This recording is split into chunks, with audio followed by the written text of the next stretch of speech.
Come on. Buddy, hold on. Okay. She says as long as you don't have to have a house, I think we've been at work pretty much every day, haven't you? I saw a big orange motor home or whatever out front today. Yeah, that's one that the guy left that. I fixed it. Remember I told you that he won't drive it? It's got 2,600 miles on it. He wrecked it. It's like that, it's just like. He did $35,000. Yeah. He didn't have insurance on it. He didn't pay for it. Still never driving again. It's sitting here for like 2 years now. With a sale sign. I called him and said, hey, I'm sick with it sitting here. I said, pointing out front. and then another thing too is also. Putting the keys in the cup holder. It's unlocked. Here we get it. No response back. Wow. Maybe I just take it down to the farm and put tractor tires on it. Well, or that, or put up your gas in it. Yeah, there you go. Yeah. I can't help it. He has somebody else drive it. Huh? He can have someone else drive He it. said, I've got depression now and I really don't want nothing to do with it. I said, What's somebody's fault? Well, if you don't like it. Well, I I'll give you that one of yours. Thank you. well, we make a motion, we all get those kinds of chips. I second.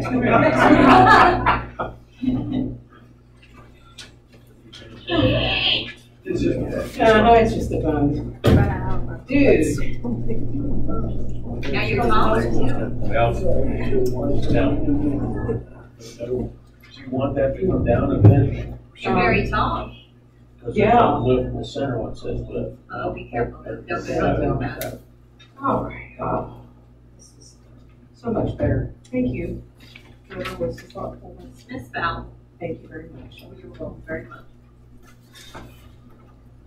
I missed popcorn. Well, you So did. sorry. They were no Really good. good. It was no good. Right. They sucked. Everybody left. Right. Uh-huh. I know better. That's not sure we have ever down there, in my opinion. That's good. Well, Crowd was tremendous. Yeah, it was. And well behaved. Yes. Yeah. unlike other situations. Yeah. Unlike other situations. What's the time? So, Okay. 7 o'clock, so I call this July 18, 2017 meeting of the Hideaway Hill Board of Trustees to order, and let the record show that all board members are present except Tom Matthews, who is excused. First, I'd like a motion to adopt the agenda. I'll make that motion. Motion by Mr. Miller. I'll Is that second. right? You did. Well, that's because Tom's done it. I will second. Second by Ginger Reed. All in favor? Aye. Any opposed? Motion is unanimous. Did somebody turn the recorder on? Okay. Yeah, Somebody What? did. somebody did. Just want to make sure. Efficiency person did. Okay, moving on to the president's report. The first thing, a reminder, annual meeting, August 20th. All be there, please. And the other thing is, I'll get a list out, get a little feedback. That's okay. I just wanted to get a list of to you of the annual reports that are in from the committee. So please I'll get the list out to you, then get on your committees to send us their annual report. And let's know the deadline. I don't remember the deadline off the top of my head. It is worth noting that we had an incident of pot smoking at the lodge, and that's illegal. I mean, it's illegal in the state of Ohio. What you guys do or somebody does in their home, we're not worried about. We don't want it done in the lodge or the clubhouse because it could put our liquor permit in jeopardy. So we handle that, and the person who is responsible has been banned for 1 year from both the lodge and the clubhouse and fined $1,500. End of story. We will not tolerate it. I'd like to ask the board and see if anybody has an objection. I'd like to send a letter to South Central Power and thank them for the great response we've had. The only complaint I got One of our members was mad because they were in the parking lot. He wanted to come to the lodge. Would you believe that? He told them about it. Other than that, Wow. yeah. Other than anybody has any other complaints about South Central? All right, we'll get a letter to them, but they really did a full court for us. If And anybody with wants that- to send a personal one out, I'll you to the website. Okay. Put in there. I heard Had it there you. too. I actually heard a suggestion that, like we did with Eigel and the engineers, that maybe some of the folks at South Central, that we could host them at the lodge sometime for sort of an acknowledgement. Great idea. Yeah, the people from Eigel and the two engineering firms were very, very pleased with that. It was a fabulous success, so maybe we'll look into that. Okay. And it always do some good down the road too. Well, that's exactly. All right, that's all I've got for President's report. I'm gonna move, we change the agenda to, push up high on the agenda while the early tuners are tuned in. Storm damage report and plans for remediation. And I don't know who's gonna handle it. Randy and I will handle it together. I think would be the best way to go through. As you all know, it all hit last Monday evening between 4:30 and 5 o'clock. The amount of damage from what I've been hearing from people is more than people, certainly it was more than I've seen in the 8 years that I've been here, more than the derecho was 5 years ago. The number of trees that were down was stunning. Everywhere you went, you had people on the main road, on the back roads, and certainly on the property. Great thing is that no one was injured. Certainly there was a fair amount of property damage, but at the same time, the community responded in its normal way of really pulling together. Randy and his people called the maintenance guys no more than they'd gotten home. They left here at 2:30, 3 o'clock to get home, and they were back here, all of them, within a couple hours to go to work. I saw them. There were trees down up beyond where my house was, and folks were out there with the backhoes and chainsaws and working, and they worked until probably around midnight. 10 o'clock, but until it was getting too dark, frankly, to be safe any longer. But they got a lot of the roads open. There were some areas that were really, really bad. Natchez in particular was one area. It seemed as if the wind came across the hill, and there was sort of a wind shear. We heard numbers as high as 90 miles an hour. It took the trees out. But we got South Central here fairly quickly. People went to work. Literally by Friday, our maintenance guys had gotten most of the main roads back open again. Some few places they hadn't been able to get were places where there were live wires, or at least there was some danger of wires. But those were all taken care of. Some people were able to get their power back on Tuesday, others until Wednesday, and then it went back off on Thursday. And I think the last person in the system to get back power was Ray J, because they had it fried the board in their house, the circuit panel. So they had to get that done. And while they were waiting for that to get done, I think South Central forgot them. So too bad for them. But they ultimately did. Both he and Barb are, I think, in good moods now. We've talked a lot about how to deal with the aftermath. We've got lots of trees down. There's a couple trees in the lake we have to get moved out. We're working on that right away. And Randy, why don't you talk about, one of the issues is how many trees and brush there are. Why don't you talk about some of our efforts there too? Well, I want to add on to Jim's thank you, Please, is to the members. Oh my gosh, members were amazing. I mean, calls out. A lot of the other members were out helping out cutting trees. I know I went back to the Brigham Gate to try to let members in that were stuck back there. Security couldn't even get to the Brigham Gate. And so Paul cut away to the Brigham Gate and got it open. We got people in and out there. But I want to thank all the members, not only Paul, but there were many, many more that helped out in helping maintenance clear the roads. So and security as well. They were out there helping us. So thank you for that. The thing that I had heard was that there was approximately 500 trees down, and those are big trees, not just the little ones. And approximately they had replaced, I think, 50 poles, power poles. That's a whole lot of power poles, folks. And if you drove around, I had quite a few pictures. There were several of those poles that had transformers on them that were just hanging. And so not only did they have to replace the poles, they had to replace the transformers. You probably saw transformers sitting around different places where they had to replace those. Also, one of the other things, if you'll notice, the tennis courts. I didn't know if you saw, anybody rode by the tennis court, saw how the wind just blew that one side completely at an angle there, about a 30-degree angle. We lost some pool furniture and some umbrellas. I have called the insurance companies who can help with that. That one big tree there at the golf course right by the sign, you probably noticed that was down. There were numerous limbs down on the golf course, and so the guys have been working to get that cleaned up. So one of the things we are looking at, though, is a solution to deal with the brush and the material that's there. And so Randy has reached out to and filed a form with the EPA that we're hoping to do a burn, that we'd be able to have a big bonfire, essentially, to get rid of the brush, because the one company that used to take wood doesn't take it anymore. So we've got a lot of material, and probably certainly more than we could, just warehouse and leave there that makes sense.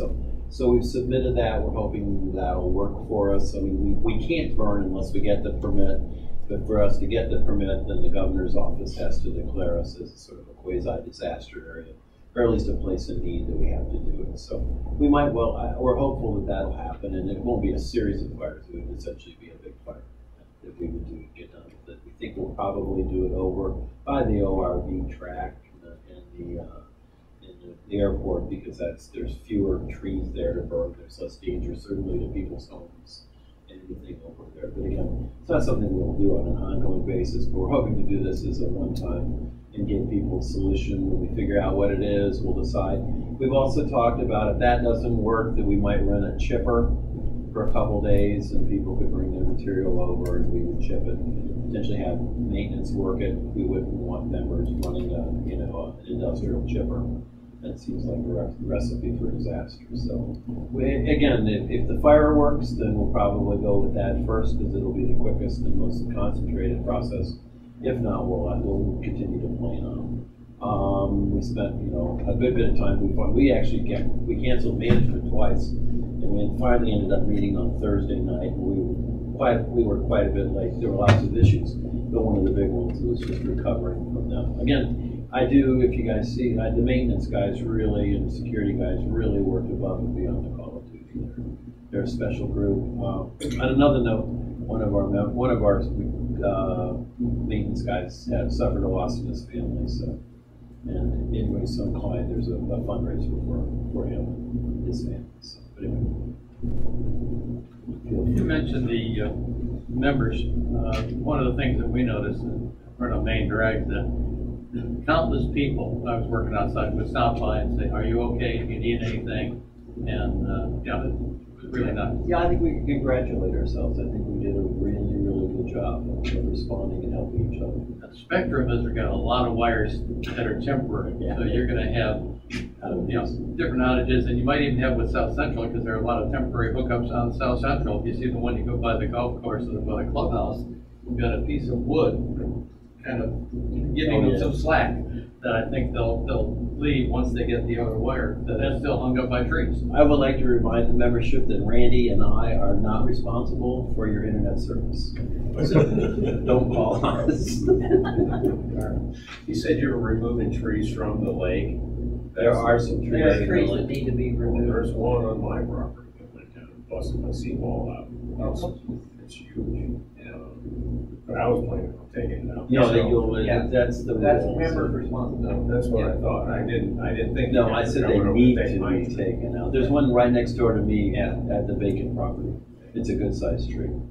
It's across the north end. And then there's one across the lake off of the west side. It's not as big, but it also needs to be removed. I think those are the three. I've talked to that person too. Okay. So we'll, slowly, after a while, if they don't do it, we'll pay for it to be taken out and charge them their assessments. Because we can't have, across the thoroughfare. If it had been 30 foot to the south, it might have been my responsibility. I walked down there and it's not. Any other questions? I've just got one statement. One person that probably shouldn't be thanked. must have been about 8:30 Tuesday morning. Randy pulled up our driveway to make sure we were all right, so assuming that he was out in some of these back part of the way places, making sure that the members were all right. Just made me feel pretty good when I looked down and saw Randy. I didn't offer him a cup of coffee or anything. He did the same thing with me, but I was just out of ice. Well, that was another question that we had, which was, and then we've talked about it at various times about having a generator. About 5 years ago, we looked into a significant generator for the lodge here, and all of our options were over $100,000. So it's not a trivial exercise. And so at that time, we decided not to look at the lodge as being the place that we would have as an emergency. And this was following 5 years ago, the storm that we had, where we had the 3 or 4 days of power outage. And so we came up with an emergency action plan, which is fairly close to being finished. And we do have small generators that we can use to operate and keep the food cold upstairs, as well as at the clubhouse. We have been investigating getting a bigger generator. I will mention that somebody on the management committee has been looking for this for a while. But anyway, getting a big generator down there, and in that way we'd be able to keep sort of a whole house generator essentially for the clubhouse. That's a much more manageable within the budget constraints that we have. I mean, if you want, we could take all of the money that would go in depreciation next year and put it into, you know, a whole building generator. But this, the amount of, between all the air handlers and everything else that's in here, plus the refrigerators, plus all those things, it's a lot of money. So at that time we decided not to. We talked about it again last week, and we'll keep working on that. And hopefully, I mean, having the clubhouse is a place where people know. One problem is the clubhouse doesn't have a shower or anything, but it does have bathrooms. So, but we'll keep working. We've been talking about it for quite a while. And I think hopefully we'll get at least that part of it resolved fairly soon. So it's more than just getting a second generator to run lights and a grill so you can have food, because obviously we can't have food. Yeah. Food service and so forth. I mean, here or there? No, clubhouse. Well, Yeah. the other issue is splitting all the circuits.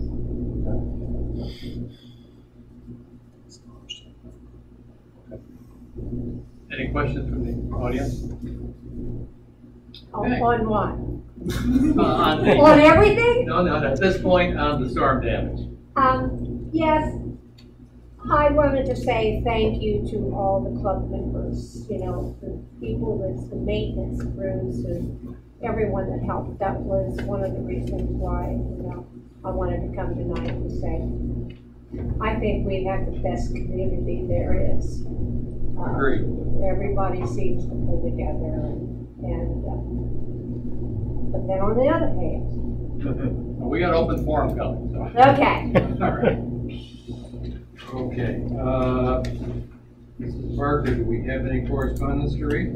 I didn't see any. Okay, there's none.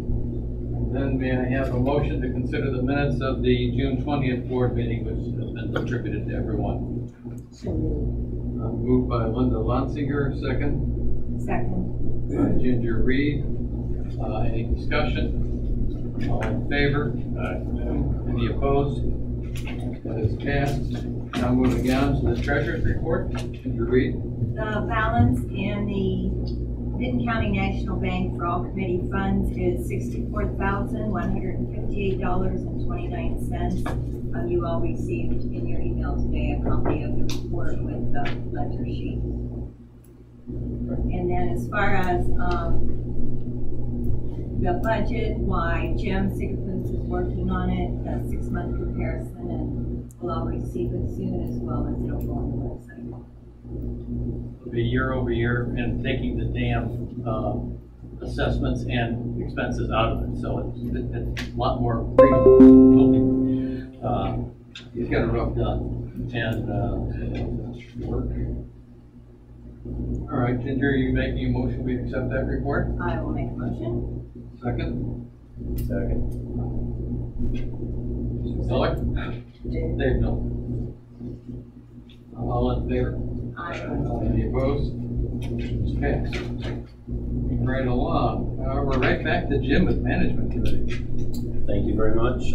Capital fund total is up to $149,238. depreciation fund totals at 51,906. So we've crossed back over the $200,000 barrier. Again, we're trying to be very circumspect. We've deferred a fair amount of maintenance over the last couple of years, and plus we've got additional expenses that we're continuing to have for dam related, or at least the implementation stuff. But nevertheless, it's good to see it back up, and we'll continue to do that. And given the reasonable performance that we've had in terms of the assessments and the lessened delinquencies, we're comfortable being able to move forward with that.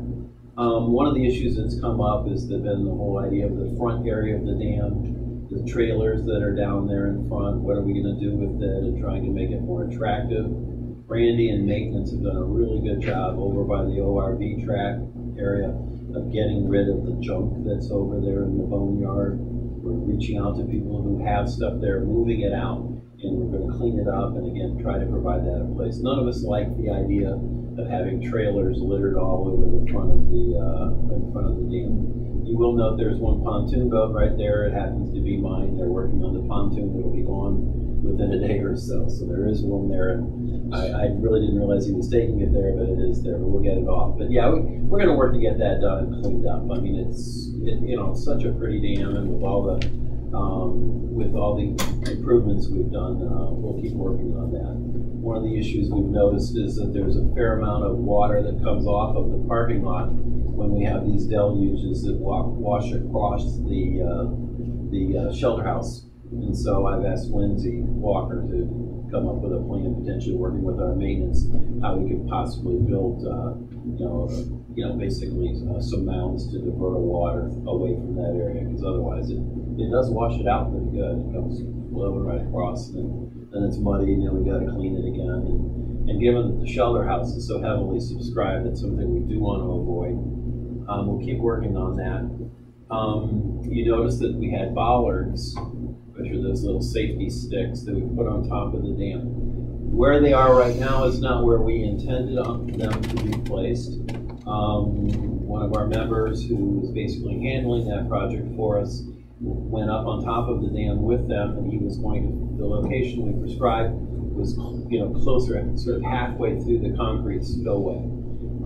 But the material, the curing compound that they use on that spillway is so hard and fast right now in its initial curing that when he attempted to glue the safety basically signs on them, they wouldn't stick. There wasn't enough adherence there. So, and we found out then what the material is, and it doesn't look as if right now it's appropriate to do it. Again, we want it to cure a little bit longer. Potentially down the road, we may be able to come in and grind out some of that space and be able to attach it within the future. So but he wanted us to see what he was working on the project. And of course, it was right in the middle of the storm last week as well. So we decided to put them on the blacktop where they adhered quite easily. It's probably a little too short of an area. It's really right on the edge of whether, so if you would park a side-by-side or a golf cart there, you'd have the potential of somebody backing over the edge, into the riprap on the lake side. So anyway, so what we're going to try to do, because we want to see if that works and how it works as soon as possible. So we're going to remove the bollards that are there, and then we're going to put weighted, like 3.5 to 4 foot posts that'll just sit on top of it. You've seen it. They're the ones that are along the side of roads or that are used in safety. And we're going to put those across, and then we're going to run a plastic chain link fence through them from side to side. And it'll be a good 10 to 15 feet above where the steep decline is. Again, they will not be strong enough if somebody gets crazy to deter them from going over the top, but there should be enough margin of safety that people wouldn't do that. That's what our hope is. So that should be happening fairly soon. Again, I can't commend the member who's working with us on this enough. He's doing a lot to get that done. And I think we'll see it by the end of the week. Hopefully this week we'll take a look at putting some stripes up there and maybe see how the parking would go. And how that, again, we'd like to make it easier for people who are handicapped, older folks in particular. That's a fairly steep hill. Many people can make it quite easily, but others struggle with it. See how many people park up there, how many want to. and go forward with that. So that's coming up. Keep your eye out. Again, we'll slowly implement it and see how it works. We retain the right to adjust if we think we've made a mistake. So we've taken the position this year. This is our workout year. We're doing, we made a 50-year repair on that dam, and so the first summer we'll spend just figuring out how to do it best. And we got good people who are putting their heads together on this, so we'll get that for us. I think I'll quit. I've talked too much. Anybody have any questions? How about anything? I did have one. Are you still talking about when you walk onto the spillway? Yes. It's gonna go there too? Yes. Because 2 motorcycle kids ramped those little barriers and was on the dam a week ago.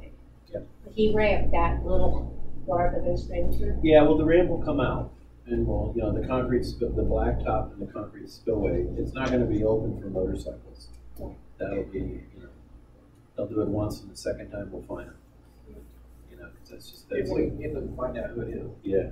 I was far enough away, I couldn't see that they were. We're really afraid. And when I started walking over there, Yeah, we're really afraid. I mean, if you look down the spillway, it is very steep, and the material that concrete is made to be low friction. The whole idea is if the water gets over the top, that it wants to go down. And if you look at the bottom, that's a 1 to 3 ratio from top to bottom. 1 foot of vertical for 3 feet of horizontal. And at the bottom, there's concrete stanchions that stand that tall. If you hit that thing with any speed, it'll be different. And then it was a boy that was over that, what you're talking about, hitting the ball up and now I don't. Yeah. That area, do you put it? Well, I don't mind it. If somebody wants to walk it or do something like that, that's not a problem. It's a vehicle. That's a vehicle that we want to do. So, we want to hope that people act responsibly. We want to provide every deterrence, to make. At some point, though, you can't fix stupid. No. Well, later on, I'm going to tell you something about me being stupid. Jim, is it ODNR that's not allowing us to maybe put a series of chains across there to give us some safety from one side? We can't anchor anything into the dam, per se. So coastal will about the middle. Right. Probably, yeah. That would be the problem. Because they don't want us to set anything in, because, okay, we came up 6 inches last week. We went from the 815.6, we were over 860. Now, we still had a little over a foot and a half. It's the only thing we have actually got on. I guess if you had thought of another 2 to 3 days of rains like that, we could hit it. The water is never, the height of the spillway is the same as it was before. I don't think it ever had gotten wet before, so we don't anticipate it. Who knows? These recent storms have been pretty scary. But that's the whole idea, is to have something. And even the ones we were talking about before that we were going to glue on the top, they were going to have a pin, so that if the storm really looked like it could potentially go over the top, the security could go out up there and pick them out. Because the model, they did a significant amount of modeling of the fluid dynamics the fluid motion coming down that area, just so that it would slow it and disperse it when it gets to the bottom of the spillway. The big thing is you don't want to overtop your dam, and you don't want to wash it away.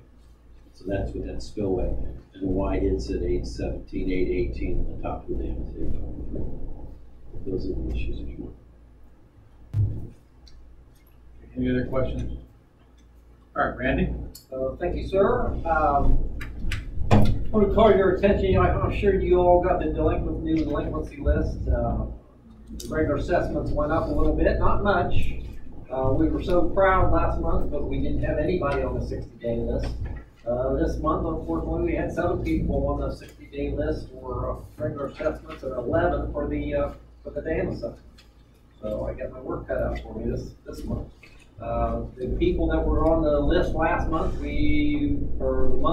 the dam assessment list last month, we got all them to either pay up current or at least make a payment. So I'm pretty proud of that. You'll notice the roads, as far as the roads are concerned, they actually went down.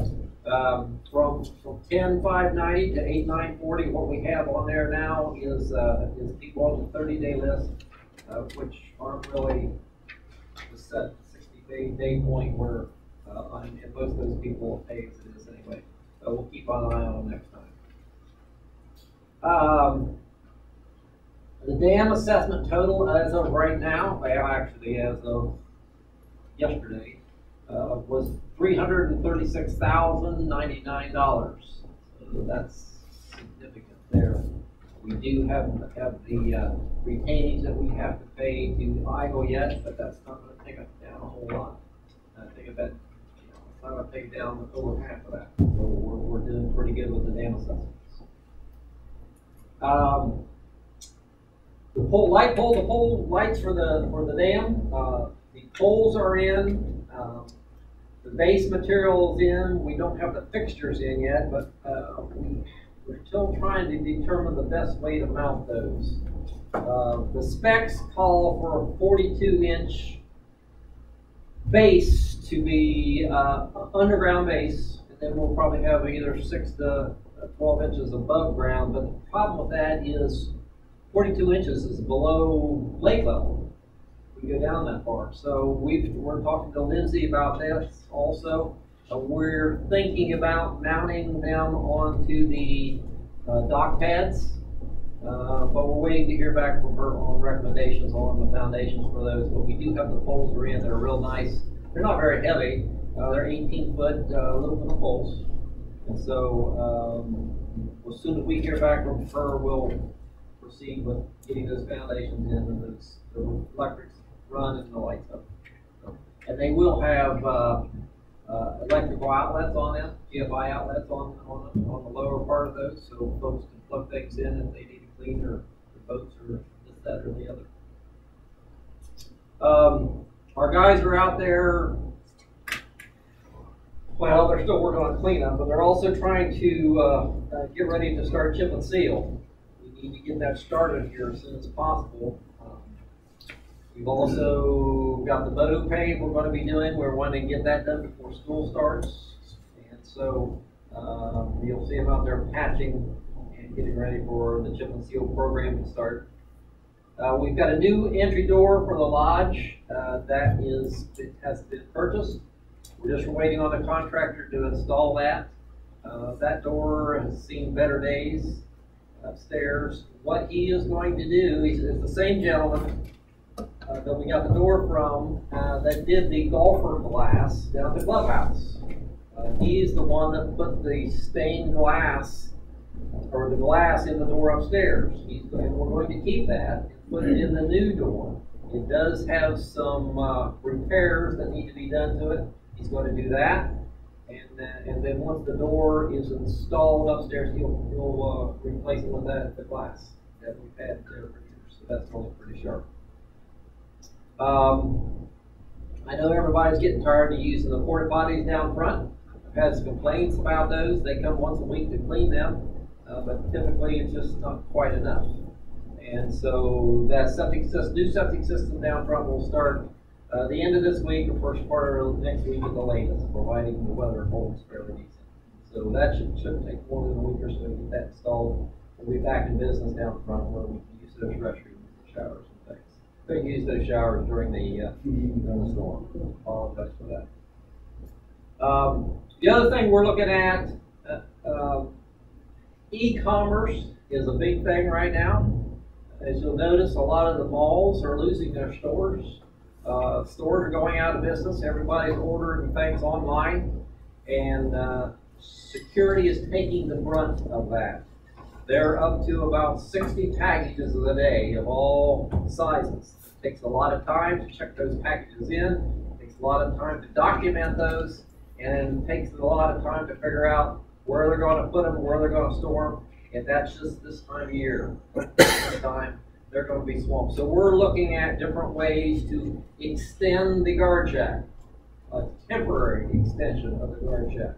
Because next year we're probably going to plan on trying to replace that guard shack, move it back, or whatever needs to be done. We've got a member that went down there, took a look, and he just couldn't believe what was going on down there. And it's just really tough on them guys trying to check all those in, contact the members that they have a package in. And so, like I said, we're looking at alternatives. We got a couple of things in mind. One member suggested we get a pod where it opens up on both ends and just set it against the back window. Another member suggested getting a larger shed that opens up with the big doors and attach it with a walkway, because it's going to have to be attached. We got one guard there while he's doing everything, and so he can't really leave the guard shack, the phones, the gate area in order to check the packages in. So that's something we're actively working on right now. So that's all I have. If anybody's got any questions, let me know. Greg, could I add one thing? I think I forgot to mention it. One is that we are moving relatively quickly on the food service. Again, we have a contract or a verbal commitment with the new general manager. We're still working out the exact details of the transfer and when he will begin. Again, I think we're the same person we talked before. We're very pleased about it. I'm hesitant to make any sort of grand announcement because as of Saturday night, our one cook is resigning. Brandon will be leaving at that point. We've been beating the bushes for the last 2 to 3 weeks, including our new GM trying to get somebody else in to begin the transition or help with the transition. We've not been successful. We've had 2 offers out in the last 4 days. None of them have been successful, so we're going to keep working on that. I'm going to be talking with him tomorrow. He had a couple of other ideas of people. I don't know what we're going to do next week, folks, simply because if we don't have a cook, you know, whether we just sell pizzas and subs or whatever. I think hopefully the week after that, the new GM will be here, and he's actually actively working on this problem right now. But I did want everybody, just wanted to call out tonight. The next week could be difficult because Brandon Morgan has been with us for the last 2 years or 3 years. But Brandon will be finishing this Saturday. He's taking another job. He literally wants to work a day job, no longer. So it's not for lack of effort, but as you know, we're in a difficult position here, in a difficult location, and getting somebody to be able to come and do it and stay with us for a while has been a problem. As soon as we get plans out, I mean, the thing I really would love to do is plan a grand opening or a grand reopening or a grand welcoming or whatever you want. And as soon as we can, as soon as we're staffed, we'll do that, because I think this is a tremendous opportunity, but I don't think we can do that. So the members are going to have to be patient. We may have to cancel half-price burgers next week, and it might just be popcorn and pizzas for a couple of days. But we will keep working on it. That's all I can say. We'll let you know. We'll keep you abreast. Okay. Any other questions on Randy? Okay, moving on to, you got the committee reports in front of you, and several of the committees got it in a little late because of the storm, but glad to see that we have as many as came in. And I can mention regarding the committees, Garden put on a very fine art and craft show on Saturday. A lot of people helping, and one of their biggest effort in terms of vendors, and all the vendors, well, I would say 3/4 of the vendors were very happy with what they sold. So, with that, I'll go around the room, and Eric, do you have anything in terms of fund requests? Okay, you're done. Ginger, I know you have one. I do. I would like approval for a volleyball game. Can I do that now? Is that all right? Or are you just doing money? Okay. Approval for a volleyball game through the Health and Wellness Committee to be held on September 3rd, which is the day before Labor Day. Cost would be $100 per team. First team prize is $250, and they're still deciding on a location. Where the event wants to do 2 courts this time, just to make it go faster than it did last time. So I'd like approval for that for September 3rd. Ginger's making a motion to approve a volleyball game put on by Health and actually, it's a tournament. put on by Health and Wellness on September 3rd. Can I have a second? From Linda Lonsinger. Any questions, discussion? All in favor? Aye. Any opposed? Motion is carried. All right, I had a request for, because I'd gotten a receipt from the Range Committee for 52101, and I talked to Dale, and actually I guess that's amenity money. That he turned it in as money from his account, from their club account, Range Committee, and it actually is amenity, so I'll have to talk to Brenda about that, get that straightened out. And next Tuesday is the concert by the Lancaster Festival String Quartet.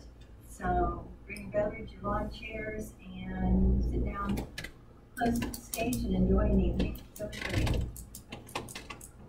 That's all I have. Very good.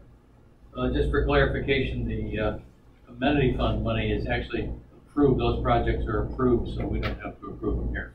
We approve them all in January, and they're limited to spending only what they spending on things that were approved. Valerie. I have two for Chapel Committee. Okay. I know that we reimburse Lisa Jones's for music, copyright, etc., the amount of $104. We have a second. Second. Dale, yeah. So we have a motion on the floor by Valerie, seconded by Dale, to reimburse Lisa Jones $104 for music copyright licensing and Chapter Committee funds. All in favor? Aye. Any opposed? Motion is carried. And the last one, and just again, as a reminder, I decided last year to prepare all of the checks necessary to pay for the services at the chapel for the entire month. So this is for August. I have these attached. We'll go ahead and go through those. Let's see. For 8-6 Keith Wasserman, $125. Go ahead. 8-13 Linda Middleburg, Minister, $125. Kelly Miller, Singer, $100. 8-20 Bob Buchanan, Minister, $125. Tim Cow, Quartet, $100. And then on this 27th, Steve Rice, Minister, $125. Gretchen Weber, Singer, $100. That totals $800. They've got it. So I move that we go ahead and cut those checks and send them to Chapel Committee. We have a second on that? Second. Dave Miller. All right. So we've got a motion on the table to approve $800 from Chapel Committee funds for the services going through the month of August. Any discussion? All in favor? Aye. Any opposed? Motion is carried. Anything else going? I'm finished. Dave? Nothing for me, other than the social committee wants to thank everybody for coming out to the concert. It was great. And we want to thank Paul Heiberger for fixing this game. Okay, well, Linda? Okay, we're good. Boy, quick, My goodness. everybody's got things going. All right, with that, we'll recess and move into open forum. I have a feeling somebody wants to speak. Okay.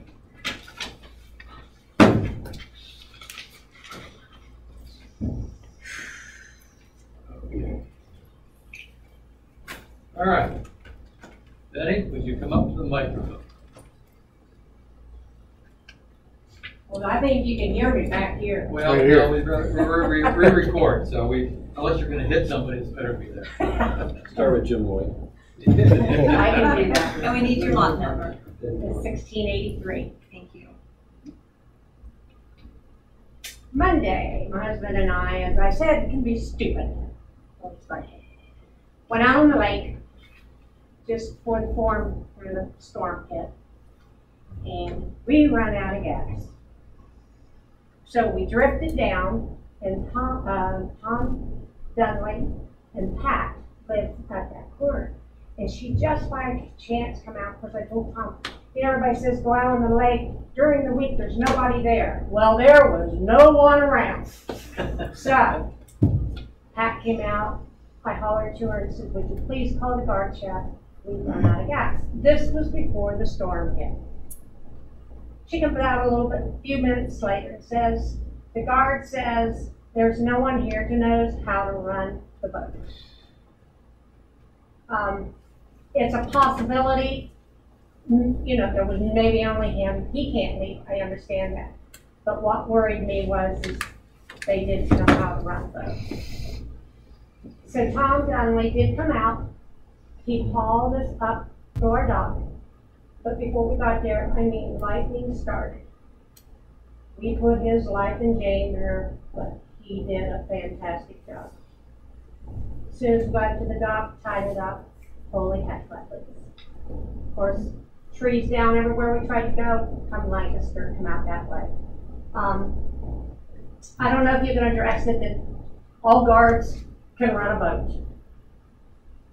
I just thought that that was kind of crazy that they don't know one of them or who does not run. Why didn't you call me and let me know? Well, I have Verizon.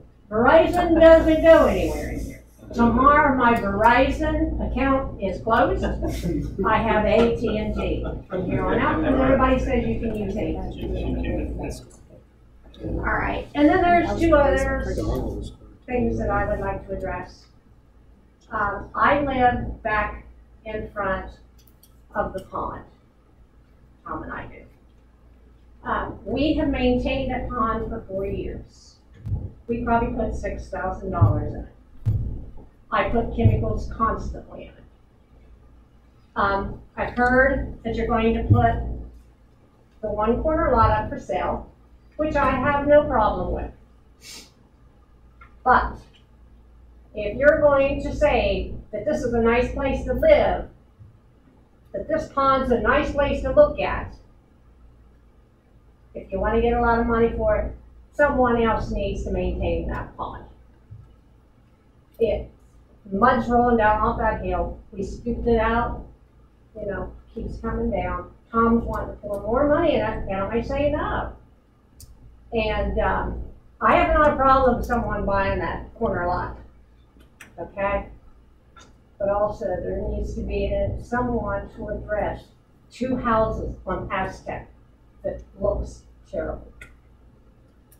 Scott's one of them. I like Scott, okay? I don't know, I thought when we moved in here you weren't allowed to have trailers in a yard. Mobile, whatever this thing he has. He's had it there for 4 years. Never mows, weeds grow everywhere. Well, I think he mowed once this year. And then, you know, the house on the corner, of course now trees have gone down, the limbs, I don't know who's to clean that up. You know, they've had trees that the electric company in and just dumped the wood. Now they got wood that's round with grass growing up through it. If we allow trailers, maybe I'd buy trailers and put it in my front yard. I don't know. As I said, I would like to see us maybe address these trailers, you know, being put on yards.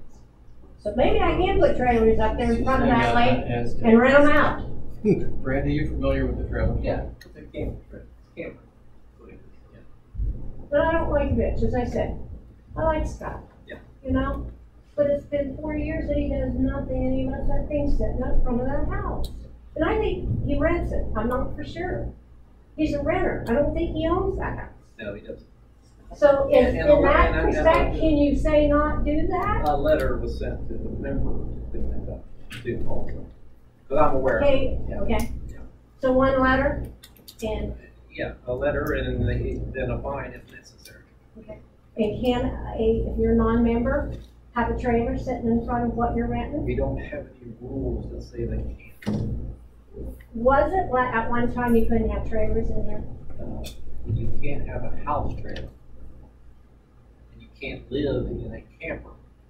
Now, I was not aware of that. I think somebody may be living in that. I wasn't No, aware I of don't that. think anybody's living in it. Oh, okay. So I could put bunches of trailers down there. You could put a right? camper in your place, yeah, make your residence. Oh, just yes. one, maybe 2 or 3 Well, in front of the there's pond? no rule that says you can't. Okay, Yeah. all right. Don't feel extra. What's that? You got? Sorry. Hey, I want that driving one that's up there. Keys are in the tank. Take it. Scott who? Randy, what are you suggesting about the pond? I hear that you and your husband are maintaining it. What would happen if you did not maintain it? Weeds will grow up. Now, yes, we actually took a bulldozer, we went in there and leveled it up. We like to keep it. But, I mean, there was weeds down there. And if weeds grow up around the pond, it's stagnant. It doesn't have any spring that comes in there. It's just got muck. I mean, I fell in it. I mean, it's probably only that. Someday I hope the dam goes, because as all this rain sometimes comes down through there, that goes over that dam. So what we do is the pipe that takes the water out of it, we go put blocks on it, holds that down. Literally, it will drop that pipe. Okay, so then when it gets to a certain point, we'll take that block off of it, brings that pipe up. Then it doesn't drain that pond.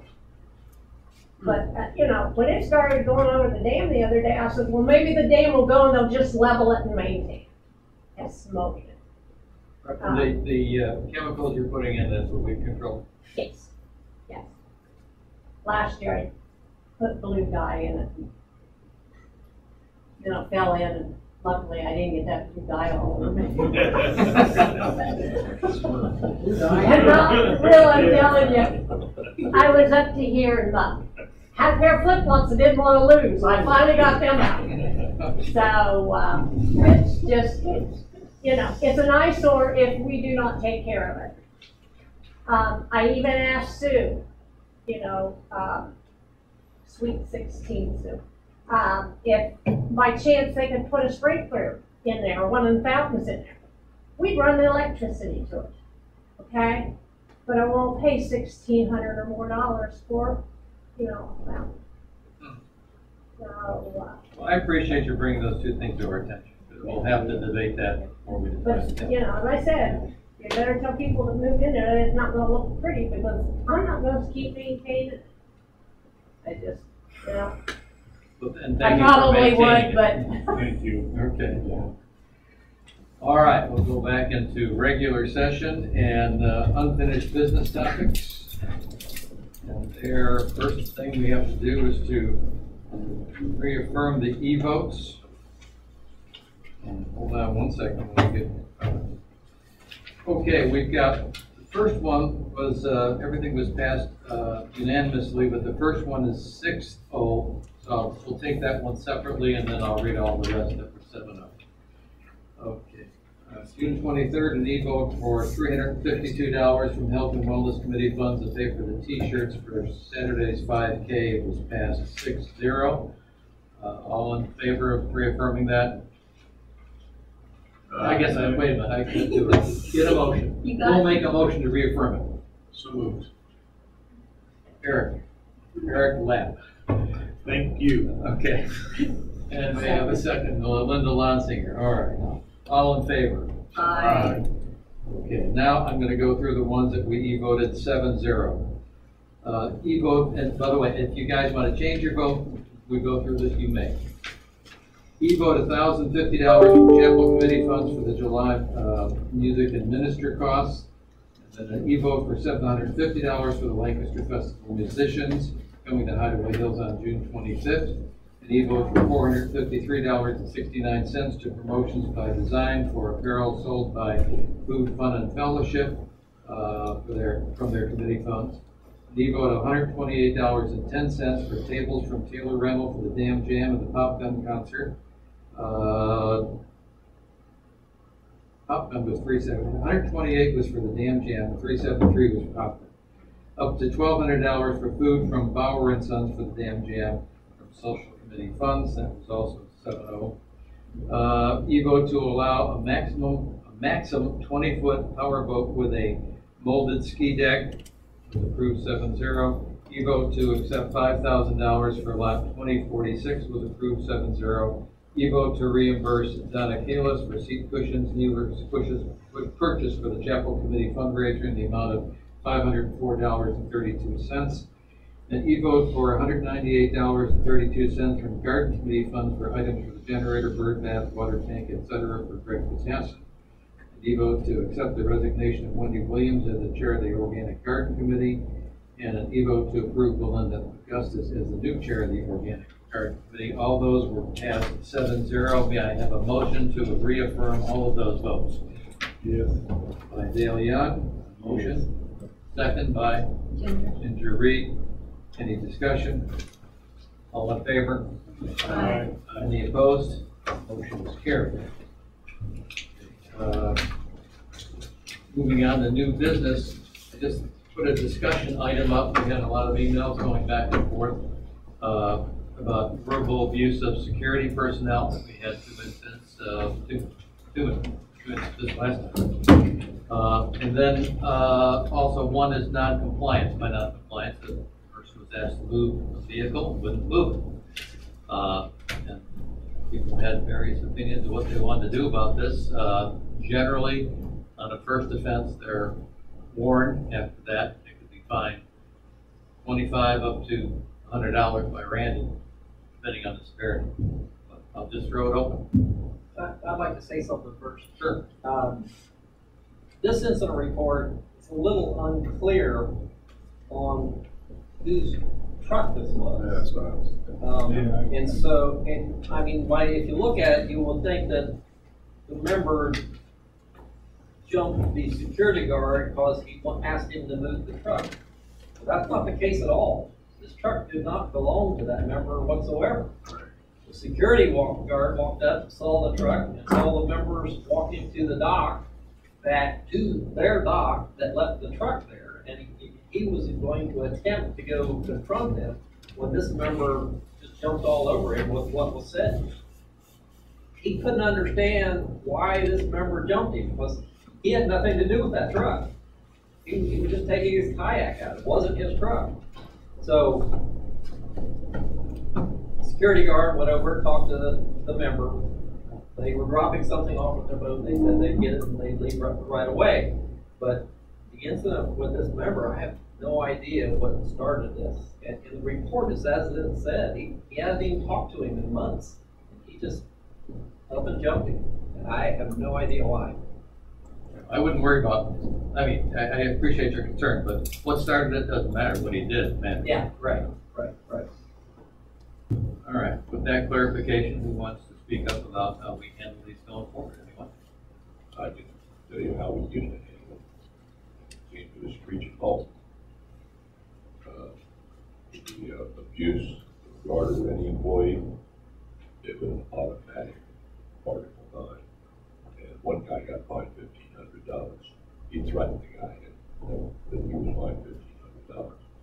And if you want to bring this to a screeching halt, tell them, by gosh, you're going to get hit. You're going to get Article 9 is just automatic.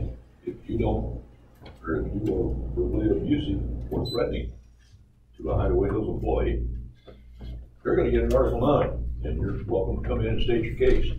But if we find you're guilty, you're going to get nailed for a stiff fine and restrictions. And it won't happen more than about once or twice, and people will get the message.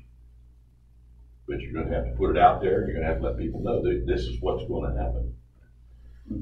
I think there's a big difference between non-compliance and verbal abuse. I agree with non-compliance. We got a rule against it. There's two different rules. There's a non-compliance rule and there's a. But you're speaking of the automatic Article 9 for verbal abuse. Verbal abuse. If you want to throw up.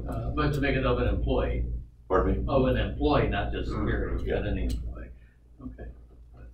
Anybody else want to chime in? Yeah, I feel strongly about this as well. I think some of our folks just feel that it's open season on comments that they can make to our staff members. It's just inappropriate. We can't operate that way. So I agree with Jim wholeheartedly. I think we need to make it a really, really strict adherence to the policy, and we need to let people know that it's going to be it. And the fact that, I mean, obviously, if there's some more to the story, we'll have that opportunity to debate that or consider that. But I think we have to go on record with something we're just not going to allow. If you don't like what the security guard says, walk away. It's not time to open up the F-bombs on it. Yeah, they can always file a report on the security guard. Absolutely. I don't think anyone gets paid enough to put up that kind of reviews. Absolutely. I couldn't agree with you more. So what we're discussing here, though, is what to do about the situation and how to get the word out. It's not necessarily about that individual incident.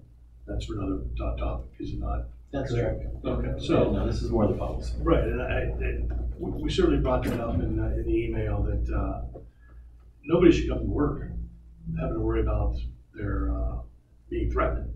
And I think we need to come down hard on this and let notice needs to go out, and whether it be the Echo, e-blast, whatever, and let people know that we're not going to put up with abuse of our employees. Actually, if we're gonna put any communication out, it ought to go to both places. Yeah. Blast and Echo. Yeah. And, be very clear as to what the ramifications are. I was checking the rules, well, Eric was speaking, and the class 4, it just says a more serious offenses or violations will be referred to the Board of Trustees for an Article 9 action and will result in a minimum fine of $250 plus restitution of losses. So, in effect, if we're defining abuse, verbal abuse of employees as a more serious offense, we're within our rules just to do it. We don't make any rule changes. That's correct. Yeah. I don't think the $250 is even enough. Well, it just says a Well, minimum. that's a minimum. Now, I would depend on the I occurrence. still start the minimum at 500. Well, as Jim said, I know, he knows the one, I know of another one that was $1,500 Yeah. because they sicked his dog on the guard. I mean, you know. It just says a minimum, so Yeah. basically you got the sky's the limit. Yeah. All right, I think I'd like a motion by somebody to direct the general manager to treat any abuse of employees as a more serious offense under Article 9. And when we take the money that we get from the fines and buy the guards tasers. So That would moved. be interesting. Yeah, one zap and you're laying on the ground and. So moved. All right, we've got a motion on the floor by Eric Lapp to direct the general manager to handle any abuse of an employee as an Article 9 offense. May I have a second? Second. A second by Dale Young. Any further discussion or questions? All in favor? Aye. Any opposed? All right, that's what we'll do. Can I use that in this instance here? You gotta, can I speak up? Yeah. You gotta remain consistent. There's been a couple others we have not. That's correct. I think until you get the message out, and believe me, I hate saying this. Yeah, I understand. Yeah, you get the message out. I mean, I haven't done anything with this yet. But you have latitude in the amount of the fine. Okay. Yeah. But we had issues before, and so maybe things calm down, and then we have to address this Well, again. yeah. I mean, it's. It seems to run cyclic. Yeah. When I first came on the board, I mean, abuse was just rampant. It was terrible. And we nailed a few people pretty hard. I remember a $1,000 fine and a $1,500 fine. It wasn't only abuse, they weren't obeying the rules. And all of a sudden they got slammed pretty hard, or a couple got slammed pretty hard, others got the message. So you in the past, you've done enforcement. You had the general manager enforce things got okay, and now it's rearing its head again, and we're saying, no, we don't want to give him that ability. No. Okay. No, we just gave him the ability. Well, right. But we're just in talking this about with particular this, case- in this case, Right, we I'm, kind of be careful. And he's saying why? Well, Randy, Well, I mean, you're talking about two different things. You're talking about consistency. We just had a similar situation where the member was fined $100 because it was a first-time incident. This is a first-time incident. However, there was no provocation here whatsoever. I mean, he just unloaded on the security guard for no reason. And regardless of what the reason, I thought this was really bad. And the reason I haven't done anything was just to get your opinion on how you think I should handle it. Whether it be a heavy fine or an Article 9. I guess I could do a heavy fine, and then if they appeal it, okay, then they can bring it back to I think court. that's fair. I think your point is here is that you haven't looked on it yet, and in your estimation, this is a more serious offense than the previous one. I think to me that means that we can Article 9, go for it. I think that's. And it's your discretion. Is that, do you recommend the Article 9? I would recommend an Article 9 for the situation. I would Okay. agree. All right, we'll get the letter out.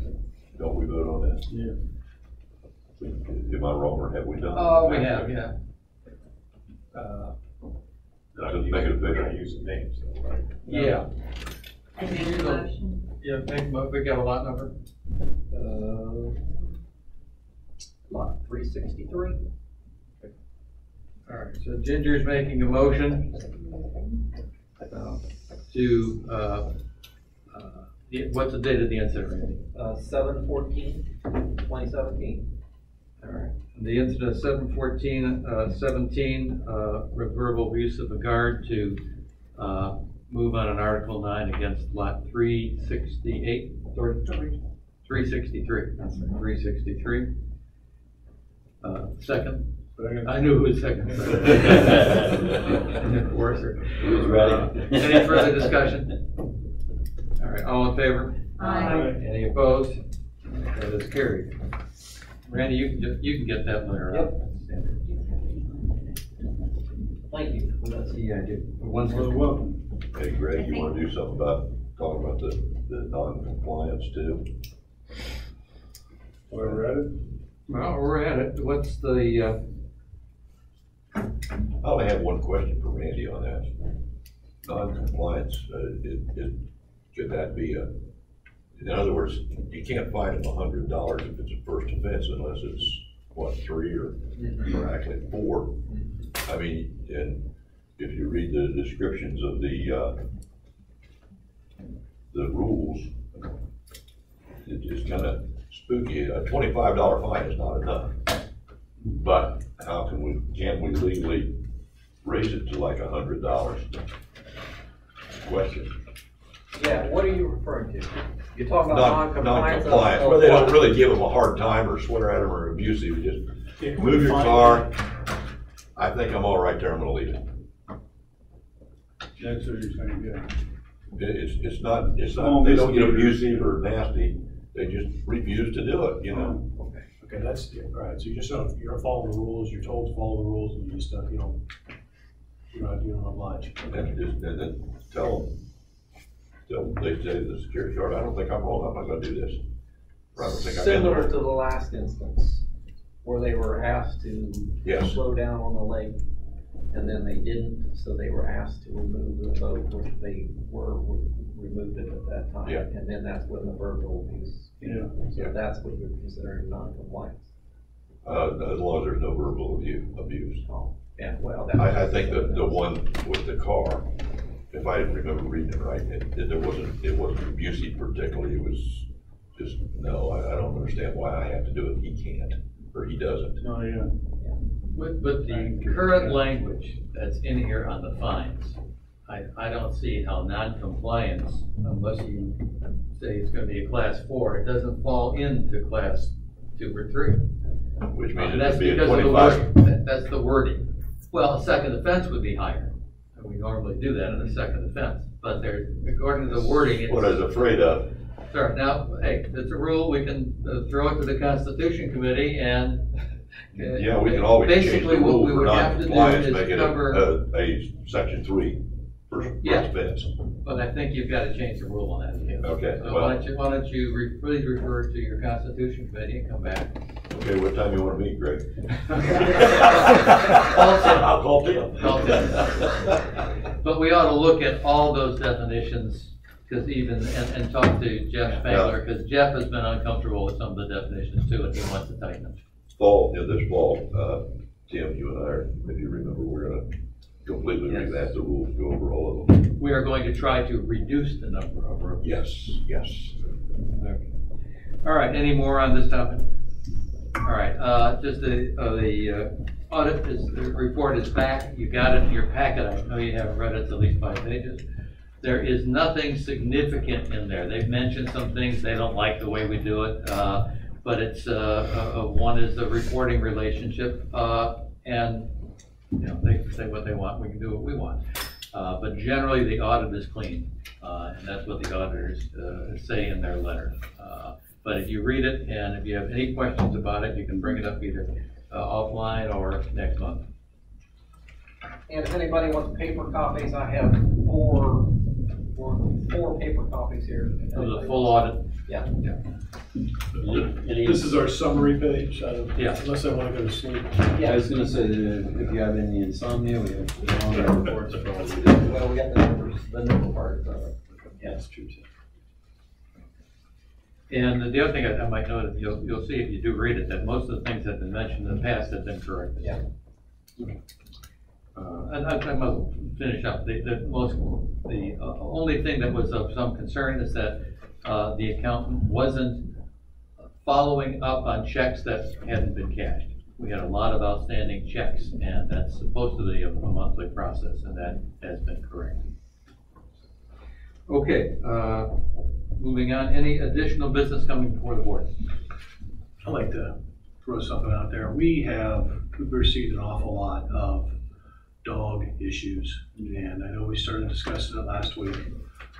We had another one last week, and where a dog's coming off the property and threatening another member.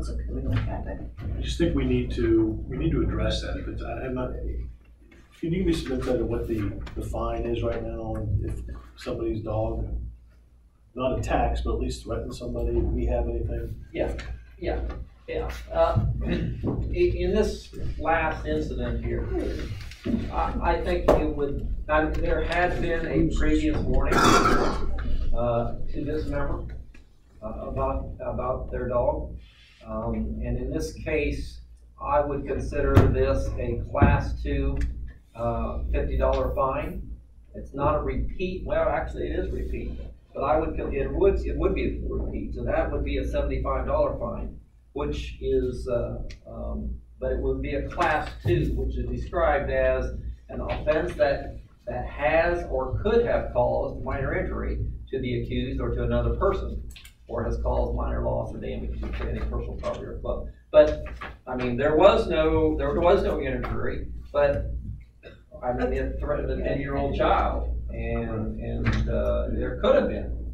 What's a class 3 read, Randy? The class 3 is, class 3 first offense is 75, second repeat offense, okay, class 3 is an offense that has or could have, caused serious injury to the accused or to another person, or has caused major loss of or damage to any personal property or to club property. Major loss or damage exceeds $500 value. Well, that right there could be a class 3 because a dog attack could cause major and serious. Well, class 3 is a has, class 2 is a could have. Yes. No, it said, it read Well, it does say, it says this, that has or could have caused serious injury. There's quite a difference between has and could have. Yeah. Am I wrong here? What am I missing? I see what you mean. You're talking about if it did. Such as one incident that we did have, where It actually did. a member suffered Injury.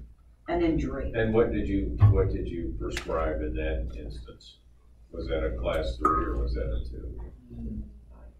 No, it was a class 2, it was a 50. $50. First incident, class 2, yeah. So it was a class 2. What did you prescribe for the one that bit mine? I don't remember. I'd have to check on that. Yeah, I don't. I have to check on that. Oh, actually, it was a $25 fine. The first offense, $25 fine. I believe that's what it was. You're kidding me. For biting my. Yeah, that's not right. But you have bullets. I didn't shoot. Should have. I agree. In this case recently, they weren't even walking in the street. They were in their yard. Right. And people are not keeping track of their dogs. And I just think we need to come up with something to come down harder on that, to get people to take, especially if you've got a dog that is shown vicious or is aggressive. I mean, it's one thing if you got something little, but somebody's got an aggressive dog, you need to go keep that. Yeah, go we're back- all I bit go you back to what- once. I go A back bite's to- a bite. I go back to what I said when we first started this conversation. We had this problem several years ago. Well, no, it calmed down. We sat down on these people and all of a sudden it went away. Now it's come back. There's more people moved in, new people moved in, they got their dogs, that type of thing. I agree with Val, could have and has is quite a difference, except for one thing. Maybe by hitting them with a could have, the same as has, will prevent a has from happening. Boy, that was hard to say. In other words, Well said. they could have, Well said. Well said. Oh, yeah, it was. you know, you're taking, there's a pointed pistol at somebody, you could shoot them. Right. But It has if to you do don't with get stopped from doing it, you foreseeability. will. Has to do with foreseeability, and it's foreseeable that something major could happen if a dog is coming at you in an aggressive way. And there's several of them in here that way right now. As you have said, we've had a rash of those. So we need to do the same thing with this that we're doing with the other. And it's not that hard. Can't be. It's real simple. We decided we go to class 2 or class 3. Well, $25 fine is not enough. It wouldn't be a $25 fine in this case, but this was a repeat offense. Okay. Well, So this would But be, even in either the case 75 or 100. of Paul's proposed on, I mean, it just doesn't seem like that's enough. The dogs are running around crazy around here. Yeah. How many steps do they have to do before they actually have to be removed? We don't have any of that, do we? We don't. Do we need something We that need something for that. refers just to pets, just to dogs, instead of this generalization that actually more refers to people than Well, I don't know, dogs? this talks about injury, and it doesn't specifically say how that injury was caused. It could be caused by a dog, it could be caused by a car, it could be caused by somebody attacking somebody else. So I don't know that you have to make that distinction. I mean, especially if you're trying to, cut down on some of the rules. In this case, I think Val's right. I think she's right. It could have caused a serious injury. Yeah. We've had a rash of them. The rules are clear. Your dog has to be under your control. Your dog is not under your control when it runs to the lot next door and begins to act aggressively to someone to the point where they have to grab something to stave the dog off. The dog runs to another member's lot, gets in a fight with that member's dog. The dog runs out and attacks an elderly gentleman who's walking his dog. The rules are clear. Those dogs aren't under the control of anybody, including the owner.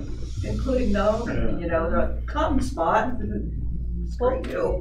Isn't it a law that no dog is allowed to be out without a leash? No. That's No? not how it's worded, and that's, No. but the dog must be under your control. So if you don't have a strong command that dog will turn around on a dime and come back to you, you don't have control That of was your changed dog. several years ago. Yeah, Well, so. change it back, and then find the ones that let their dogs loose. Sorry, you didn't ask my opinion. All right, I think what I'm hearing though is that we're telling the general manager to use these as class 3s. First offense, second offense, they're class 3s. Okay. Everybody agreeing with that? And What's the fine, fine so schedule on class 3? Class 3, second offense. Class 3, first offense is $75. Class 3, second offense, within 4-year period is $100.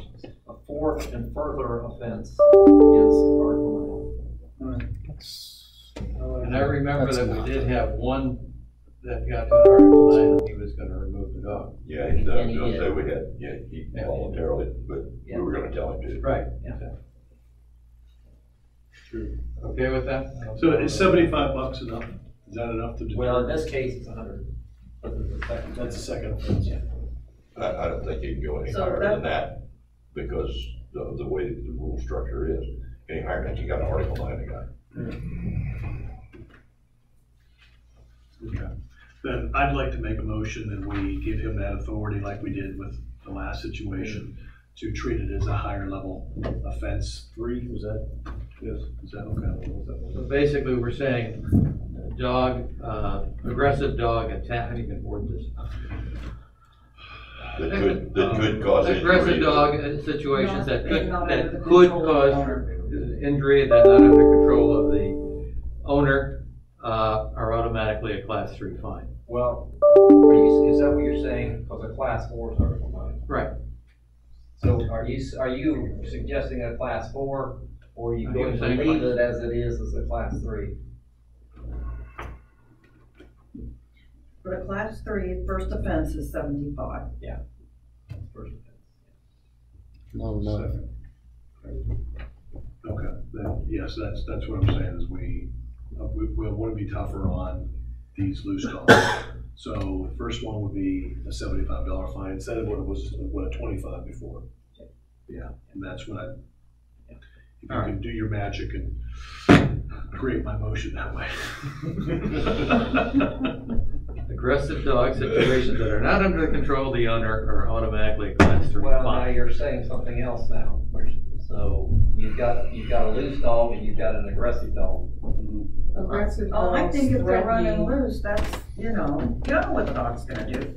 These owners don't even know what their dog's gonna do. They have, Part of it's threatening, part of Yeah, it's threatening and right. or, injury. I agree with Linda, because you get a lot of Gotta have dogs that that just threat. kind of run away and they're friendly, security gets them, they wandered off. I mean, I don't think that's this. Yeah, that's more of a lost dog and I feel bad about it. Right. But if you have a dog that is coming at you or one of your, pets, then that's aggressive, that's Yes. threatening, and they're not under the control of their owner. and I So, don't think there's probably 3 saying criteria. not under the control of the owner and aggressive, you know. Okay. All right, we've got the motion on the floor by Eric. Do we have a second?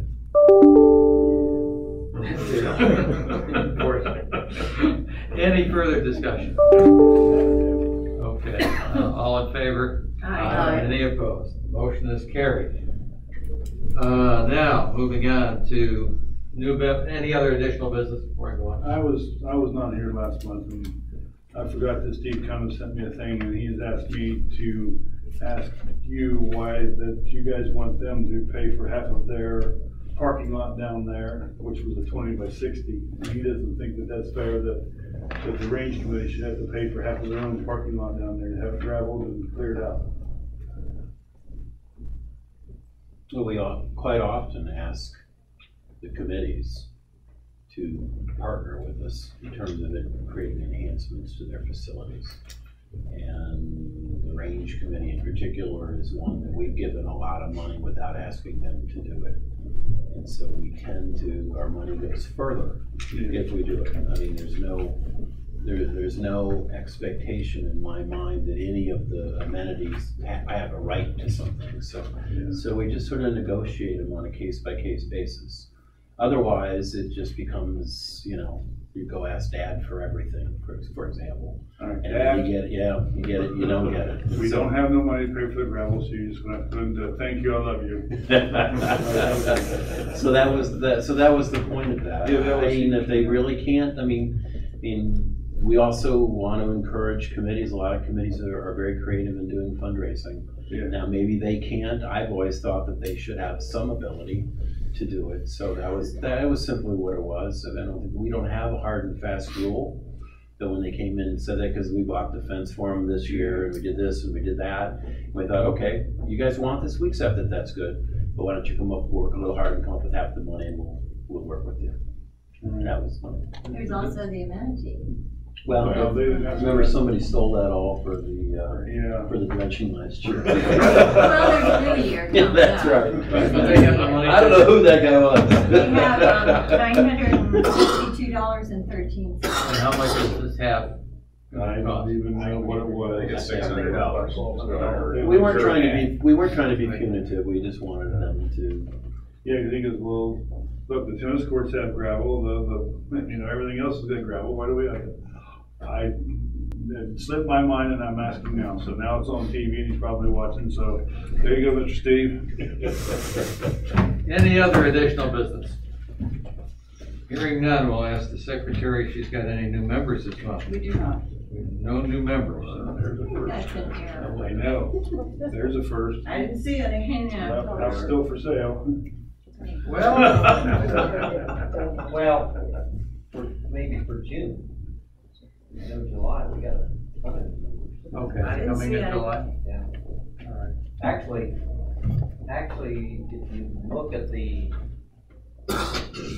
One of the Might June numbers just said we be had an 14. yeah, that's gotta be a mistake. I think it's just an oversight to Yeah. get That's gotta be a given mistake. to us. I can't read what I don't I have. understood. Well, since it's a perfunctory process to approve them, we can't say no since they bought the house. We'll just put that up to next month. Okay, any other business at all? And I would accept the motion to adjourn. Motion 8:20 something. So moved. 23. Still waiting I'll for make a Eric. motion. Eric made the motion to adjourn. Yeah. You still got one more meeting. He Okay. thought he was done tonight. No, I didn't. I figured that out. Oh. You helped me. Executive session. I got You have one an more executive thing. session. All in favor? Aye. I forgot. Too late. You Yes, talked ma'am. about getting rid of, the brush. Ewing's in Lancaster, Ewing Street. There's that place, chip mulch, they'll take. Anymore. Not anymore. They don't do that. They do cement only. Yep. The blacktop, they do Too not bad. do mulch. That's all, They'll folks. take it free. Ohio mulch will take it, but at a charge. Yeah. Yeah. We're not chipping anymore.